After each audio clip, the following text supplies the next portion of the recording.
Jó, capítulo 28. Na verdade, a prata tem suas minas e o ouro que se refina o seu lugar. O ferro tira-se da terra e da pedra se funde o cobre. Os homens põem termo à escuridão e até aos últimos confins procuram as pedras ocultas nas trevas e na densa escuridade. Abrem entrada para minas longe da habitação dos homens, esquecidos dos transeuntes. E assim, longe deles, dependurados, oscilam de um lado para outro. Da terra procede o pão, mas embaixo é revolvida como por fogo. Nas suas pedras se encontra a safira e a pó que contém ouro. Essa vereda a ave de rapina a ignora, e jamais a viram os olhos do falcão. Nunca a pisaram feras majestosas, nem o leãozinho passou por ela. Estende o homem a mão contra o rochedo e revolve os montes desde as suas raízes. Abre canais nas pedras e os seus olhos veem tudo o que há de mais precioso. Tapa os veios de água e nem uma gota sai deles, e traz à luz o que estava escondido. Mas onde se achará a sabedoria? E onde está o lugar do entendimento? O homem não conhece o valor dela, nem se acha ela na terra dos viventes. O abismo diz, ela não está em mim. E o mar diz, não está comigo. Não se dá por ela ouro fino, nem se pesa prata em câmbio dela. O seu valor não se pode avaliar pelo ouro de Ofir, nem pelo precioso ônix, nem pela safira. O ouro não se iguala a ela, nem o cristal. Ela não se trocará por joia de ouro fino. Ela faz esquecer o coral e o cristal. A aquisição da sabedoria é melhor que a das pérolas. Não se lhe igualará o topázio da Etiópia, nem se pode avaliar por ouro puro. Donde, pois, vem a sabedoria e onde está o lugar do entendimento? Está encoberta aos olhos de todo vivente e oculta às aves do céu. O abismo e a morte dizem, ouvimos com os nossos ouvidos a sua fama. Deus lhe entende o caminho e ele é quem sabe o seu lugar, porque ele perscruta até as extremidades da terra. Vê tudo o que há debaixo dos céus, quando regulou o peso do vento e fixou a medida das águas, quando determinou leis para a chuva e caminho para o relâmpago dos trovões. Então viu ele a sabedoria e a manifestou. Estabeleceu-a e também a esquadrinhou. E disse ao homem, eis que o temor do Senhor é a sabedoria, e o apartar-se do mal é o entendimento. Jó, capítulo 29.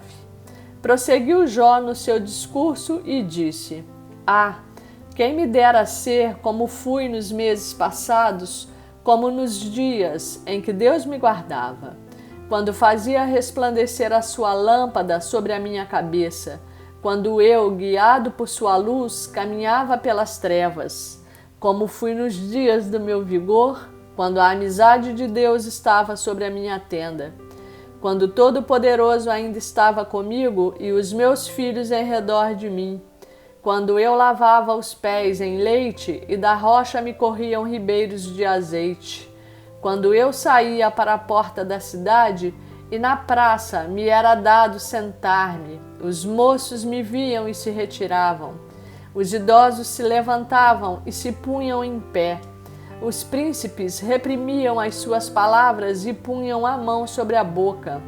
A voz dos nobres emudecia e a sua língua se apegava ao paladar.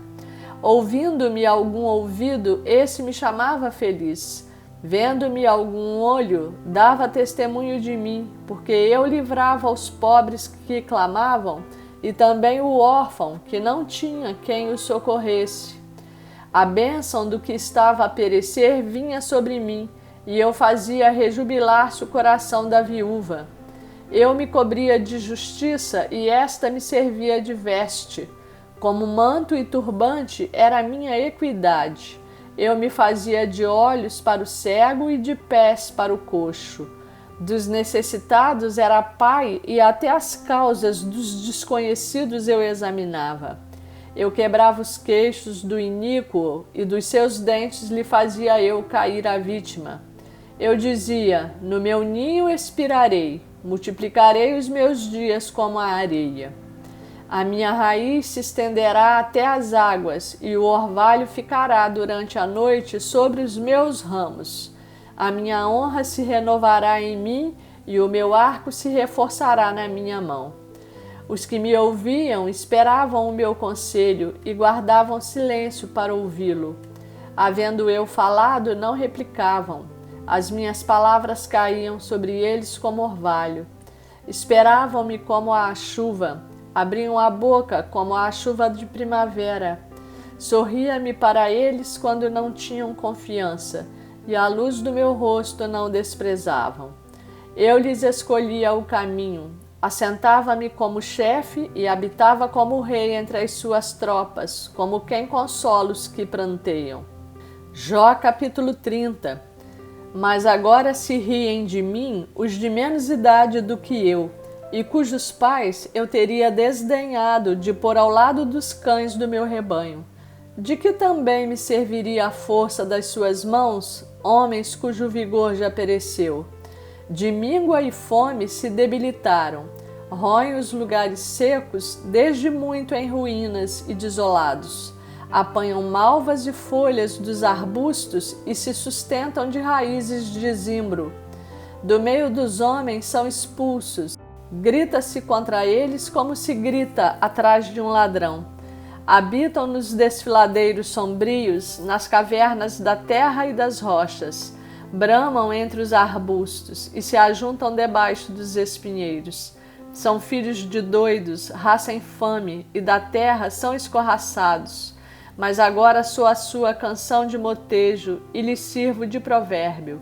Abominam-me, fogem para longe de mim, e não se abstêm de me cuspir no rosto.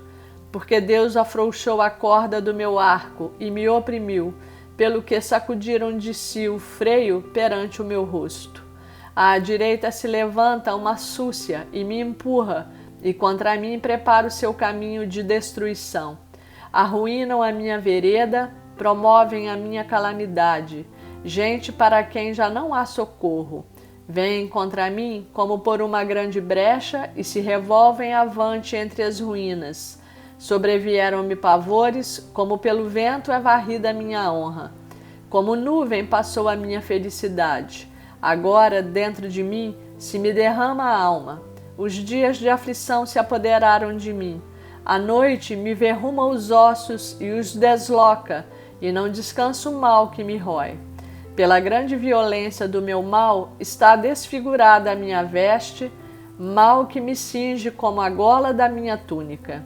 Deus, tu me lançaste na lama e me tornei semelhante ao pó e à cinza. Clamo a ti e não me respondes. Estou em pé, mas apenas olhas para mim. Tu fostes cruel comigo. Com a força da tua mão, tu me combates. Levantas-me sobre o vento e me fazes cavalgá-lo.